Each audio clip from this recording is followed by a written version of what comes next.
Olá, seja bem-vindo. Começa agora mais uma edição do AgroTour. No programa de hoje você vai conhecer uma chácara em São José dos Pinhais que prioriza a educação ambiental.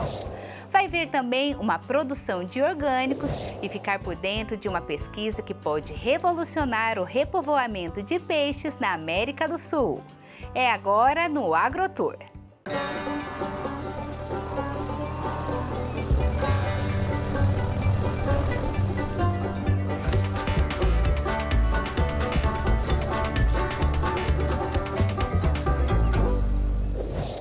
Passar um dia no campo rende ótimas experiências para quem está acostumado a viver na cidade. E se o passeio une diversão e aprendizado, melhor ainda. Numa chácara em São José dos Pinhais, o foco é a educação ambiental de crianças e adolescentes. Vários projetos são desenvolvidos no local. Um deles você conhece agora.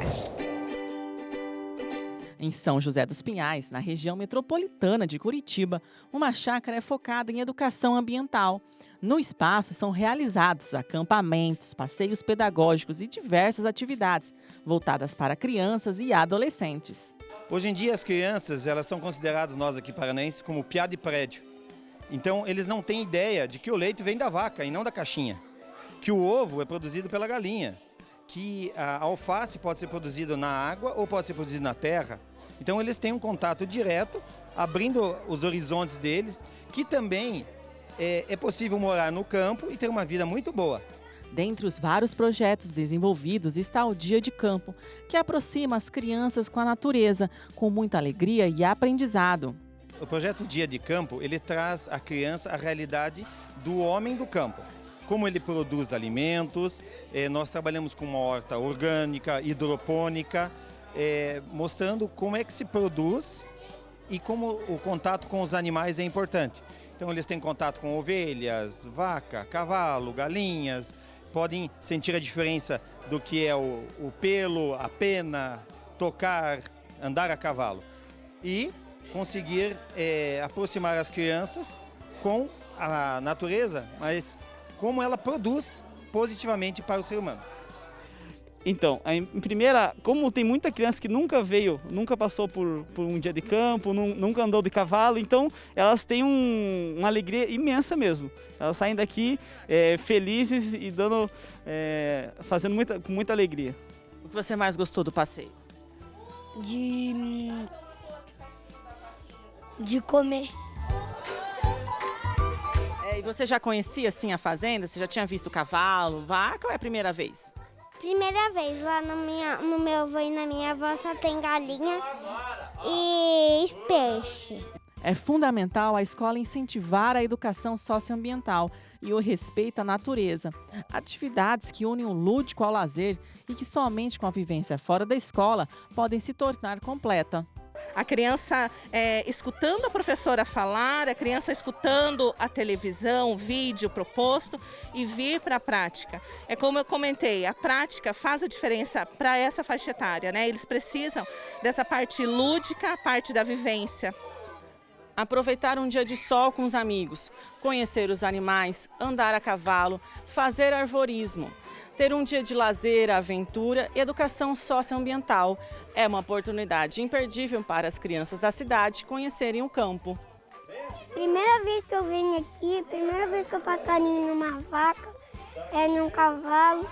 Eu gostei do passeio, de tudo. Por quê? Porque isso é muito bom, que isso aí é um pouco de casa para passear. As crianças são as que mais ganham vivendo um dia no campo. Fazem novas amizades, encontram desafios, vivem momentos de alegrias, aventuras e conhecimento. Então eles ficam muito ansiosos, né? Começa ali no primeiro dia que nós anunciamos para as crianças e para os pais. Então eles ficam super ansiosos, todo dia, prof, tem passeio, prof, é hoje. Então essa aula de campo, nós falamos de aula de campo, né? O passeio pedagógico é algo assim que as crianças esperam muito. Então nós buscamos proporcionar, né, uma vez por ano, pelo menos, uma saída assim para o campo. Eles gostam dos animais, de tocar na vaca, eles estavam ali, né? Ela é de verdade? Ela morde? Né? Então isso é bem bacana, eles gostam muito. Gostei mais de andar de cavalo, que eu nunca andei. Eu tô gostando muito desse passeio. O que você mais está gostando daqui? É de tudo.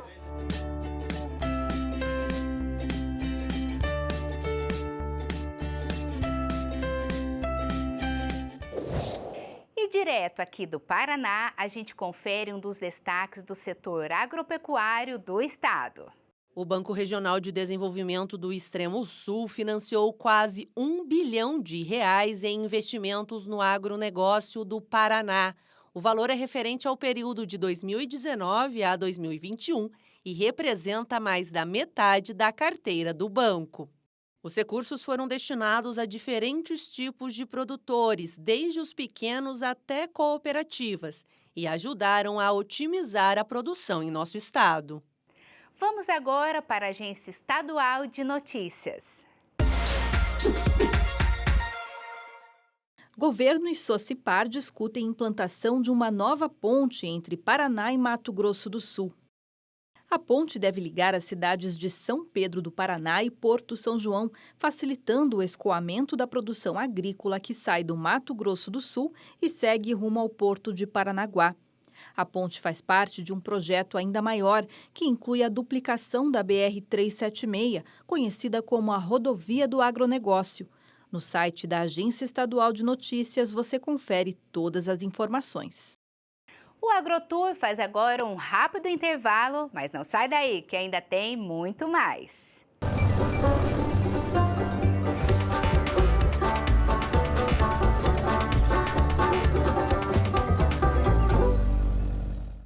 Em busca de uma vida mais saudável, é cada vez maior o número de brasileiros que consomem alimentos orgânicos. E em outros países não é diferente. A estimativa é que o mercado global desse tipo de alimento cresça 11,5%, atingindo a marca de 211 bilhões de dólares até 2024. De olho nessa tendência, muitos agricultores estão investindo em comida orgânica. Para conhecer uma produção, a nossa equipe foi até a chácara do Charles, em Campo Magro. Confira! Assim como milhares de brasileiros, Charles também é agricultor. Mas a diferença é que ele começou o plantio de produtos orgânicos há apenas 3 anos, depois de passar boa parte da vida sendo mecânico e morando na cidade. Diversificar a produção é o que garante o lucro da atividade. Com tanta variedade, é mais fácil reduzir o uso de agroquímico. Hoje, na parte de plantio, a gente tem em torno de 1 hectare de plantio. De hortaliças, quase todas, alface, rúcula, escarola, almeirão, couve-flor, brócolis, tudo. E a parte de verdura, de frutas, temos laranja, mirtilo, uva, entre outras coisas que a gente está implantando também na propriedade. O principal objetivo da agricultura orgânica é garantir a qualidade dos alimentos. Toda a produção é realizada sem uso de agroquímicos, transgênicos ou fertilizantes sintéticos. As técnicas do processo de produção respeitam o meio ambiente, a saúde do trabalhador agrícola e do consumidor. Todo dia tem que passar olhando tudo. E o pessoal passa todo dia cuidando e atacando de várias formas as pragas que tem e o controle de doenças que aparecem todo dia. O produtor orgânico se preocupa com a preservação do meio ambiente. E nesta chácara, o que antes era espaço ocupado por eucaliptos, hoje é repleto de laranja, framboesa, mirtilo, abobrinha, alface, couve, maracujá. Uma grande variedade que chega à mesa de muita gente. Se eu consumir um produto que ela sabe que não tem nenhum tipo de veneno, no caso assim, é um produto que é a mesma coisa que você plantar num vasinho na tua casa um pé de alface. Você vai plantar uma coisa lá e vai colher um produto totalmente livre de qualquer tipo de veneno, no caso, né? A agricultura orgânica no Brasil começou na década de 70. O fortalecimento desse movimento aconteceu no final da década de 80 e o crescimento na década de 90. Atualmente, os produtos orgânicos são mais populares e possíveis de serem encontrados com mais facilidade. Este produtor comercializa pelo próprio site toda a diversidade de alimentos que produz. Assim, os clientes da capital e do litoral do Paraná têm acesso a frutas, legumes e verduras frescos. O que sobra, que a gente não consegue vender e aproveitar in natura, a gente faz geleia, doce, compota, conserva, tudo que a gente pode aproveitar que esteja bom, Do que sobra, a gente tenta fazer um reaproveitamento na parte de conservas e geleias.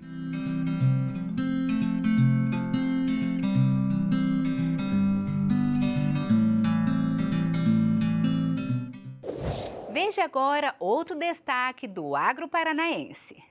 Apesar da crise do coronavírus e as variações climáticas com baixo índice de chuva desde 2019, o estado conseguiu ser o segundo maior produtor de grãos, com uma safra de mais de 128 bilhões de reais. No entanto, a expectativa para 2021 e 2022 é menor na safra. Para explicar sobre isso, eu converso agora com o secretário de Agricultura e Abastecimento, Norberto Ortigara. Norberto, qual a expectativa para a safra 2021-2022, principalmente de soja, milho e feijão? Como você bem disse, nós tivemos problema no ciclo anterior, né? Mesmo assim, foi uma safra cheia, safra razoável, que acabou ajudando a gente a produzir muita riqueza. Esse ano, nós até começamos a plantar bem a safra, né? Tinha umidade no solo, tinha temperatura, mas quando chegou dezembro, a maionese desandou, digamos assim. Nós começamos a perder muito e, lamentavelmente, é uma perda grande, grandiosa, que causa um impacto muito relevante na economia. Na soja, a gente perdeu, assim, pelo menos mais de 8 milhões e 200 mil toneladas. É quase 40% de perda pura. No milho, nós perdemos pelo menos 36. De cada 100 sacas, 36 não serão colhidas porque a seca levou embora. Do feijão, nós perdemos mais de 85 milhões de quilos. Então, é 31% da primeira safra que nós perdemos. Nós perdemos cerca de 15% da produção de tabaco. O Paraná tem uma relevância. A gente perdeu mandioca, laranja, a gente perdeu pastagem. A gente deixou de produzir comida para os animais do leite, que chama de silagem, que é o milho colhido e guardado para abastecer durante o ano. Nós deixamos de produzir leite, né, todos os dias, porque muita gente não tinha alimentação adequada para os animais, ou até acabou vendendo o seu plantelzinho de produção de leite. Então, esse conjunto de perdas, né, ela tem um peso relevante na produção. A gente calcula em torno de 30 bilhões de reais. Um impacto grandioso na economia do Paraná, essa seca que se prolonga já há 2 anos, parcialmente agora recuperada com a chuva das últimas semanas, mas que não repõe a perda é real e já aconteceu. Quais são as principais medidas do governo para ajudar principalmente os pequenos e médios produtores?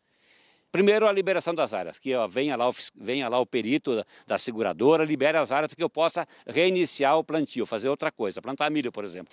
Segundo, a abertura de novos créditos. Nós pedimos ao Banco Central, ao ministro Guedes, à Tereza Cristina, ministra da Agricultura, que não nos deixe sem crédito. A gente não quer nada de graça aqui. A gente quer que o agricultor possa acessar um crédito para refazer. Porque nós estamos olhando com carinho as comunidades que não têm água, então estamos aumentando a compra de carro-pipa, estamos aumentando a perfuração de poços artesianos, estamos aumentando a proteção de nascentes para aumentar a vazão d'água, estamos recomendando coisas, né, fazer cobertura de solo, né, para que o agricultor consiga lá na frente restabelecer a melhor condição de guarda-água no próprio solo. Estamos melhorando as estradas rurais, estamos estimulando as pequenas cooperativas a se fortalecer. Enfim, é um conjunto de medidas que a gente estimula para que a nossa agricultura, que é feita preponderantemente por pequenos, seja capaz de oferecer oportunidades para a família viver bem, né, e abastecer o Paraná, o Brasil e o mundo. Muito obrigada, secretário. De Curitiba, Larissa Piauí. Parece inofensivo, mas não é. A soltura de peixes em rios sem qualquer tipo de estudo de impacto ambiental pode causar desequilíbrio ecológico. Pensando nisso, a Universidade Estadual de Londrina está desenvolvendo uma pesquisa científica para investigar o repovoamento de espécies. O estudo envolve desde genética até ecologia. A primeira fase do projeto foi identificar quais espécies seriam soltas e em quais locais seria a soltura. Depois, com os peixes escolhidos, o dourado e o lambari do rabo amarelo, foi feito o acompanhamento dos animais, do ovo até a soltura. A reintrodução dos peixes, com o modelo proposto pelo projeto, foi na bacia do Paranapanema, no reservatório da usina hidrelétrica de Rosana, na divisa entre os estados do Paraná e São Paulo. As espécies também foram soltas em outra parte da bacia hidrográfica, no reservatório da usina hidrelétrica de Taquarussu, onde foi utilizada a soltura tradicional, sem base científica, para fazer comparações. O dourado é uma espécie que a gente chama de espécie guarda-chuva. Por quê? Porque ela é uma espécie que modula as outras. Então é como um equivalente a gente falar em terra de uma onça pintada. Então o dourado, ele controla, ele é o predador de topo, e ele controla, e a presença dele nesse controle no ecossistema é sinal de saúde ambiental. E o lambari, o que é o lambari? O lambari também é um predador, a gente chama de mesopredador. E ele é um predador, ele é um onívoro, come de tudo, mas também é base, ele também é presa, né? Então nós trabalhamos com essas duas no sentido de que o efeito de cima para baixo, dourado para baixo, e de baixo para cima do lambari, como ele vai afetar o resto do ecossistema. Então a escolha foi essa. Duas espécies que estavam sumindo da bacia e que nós resolvemos fazer então esse modelo. O projeto tem parceria com o IBAMA e financiamento da concessionária de energia elétrica CTG Energia Paranapanema S.A. e conta com a participação de estudantes da UEL, que podem contribuir com a pesquisa e se aprofundar em áreas que poderão seguir na carreira profissional, como Augusto, estudante de Biologia da UEL e integrante do projeto. A gente promove a soltura de dourados e lambaris com a intenção de controlar e de melhorar toda a ictiofauna, que é o que a gente chama que é a fauna dos peixes no rio.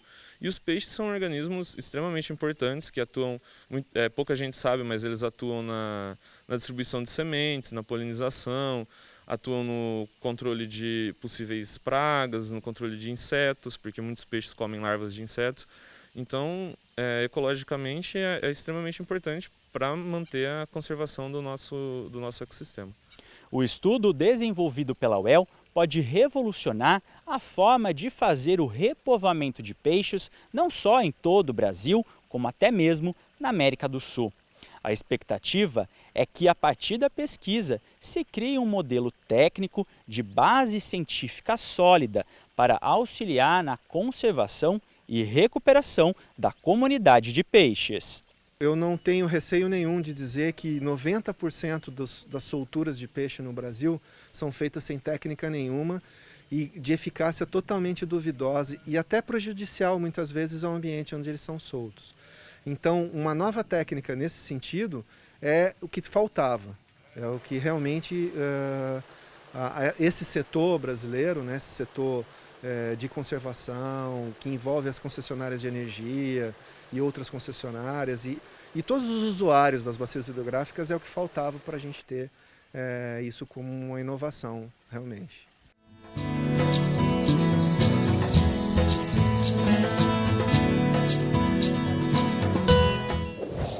O AgroTour de hoje fica por aqui, mas você pode continuar nos acompanhando nas redes sociais. Muito obrigada pela companhia, a gente se vê no próximo programa. Até lá!